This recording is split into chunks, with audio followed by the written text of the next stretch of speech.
মনে আছে আপনাদের আমার আগের ভিডিওটাতে আমস্টারডামের সবথেকে ছোট বাড়ির কথা বলেছিলাম, প্লাস একটা পিকচারও অ্যাড করে দিয়েছিলাম যে আজকে সেটারই একটু ব্যাক স্টোরি শেয়ার করব।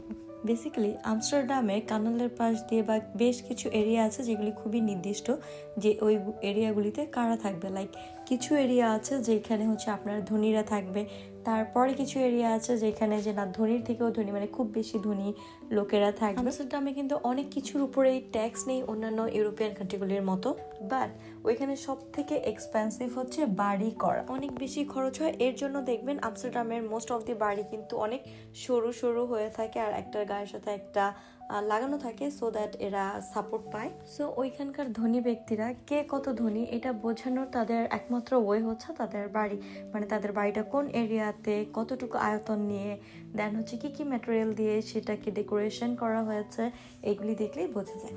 যাই হোক, এটা আসল কথা না। সো ওই সব থেকে ছোট যে বাড়িটা আছে ওটার যে মালিক ছিলেন তার খুব ইচ্ছা হয়েছিল ওই ধনীদের এরিয়াতে উনি থাকবেন, বাট ওনার কাছে ওই পর্যাপ্ত পরিমাণ অর্থ ছিল না যেটা দিয়ে কিনা উনি ওই এরিয়াতে বাড়ি নিতে পারবেন বা বাড়ি করতে পারবেন। সো ওনার কাছে যে পরিমাণ অর্থ ছিল সে অর্থ দিয়ে উনি দুইটা বাড়ির মাঝখানে খুবই সীমিত পরিমাণ একটা জায়গা ফাঁকা ছিল, সেই জায়গাটা নেয় অ্যান্ড সেইখানে উনি এই বাড়িটা করেন। অ্যান্ড এর মাধ্যমে হচ্ছে উনি আমস্টারডামের সব থেকে ছোট বাড়ির ওনার হয়। এই বাড়িটাকে কিন্তু ইউরোপেরও সব থেকে ছোট বাড়ি হিসাবে গণ্য করা হয়। এই বাড়িটা পাশ শুধুমাত্র 2.02 মিটার আর এটা ডিপ হচ্ছে আপনার 5 মিটার। সো বুঝতেই পারছেন যে বাড়িটা কিরকম হতে পারে। আর একটা বিষয় আপনাদেরকে জানেন যেটা খুবই মজার প্লাস হচ্ছে ইন্টারেস্টিং, সেটা হচ্ছে এই বাড়িটা কিন্তু আমস্টারডামের ন্যাশনাল হেরিটেজ সাইটে রেজিস্ট্রি করা আছে।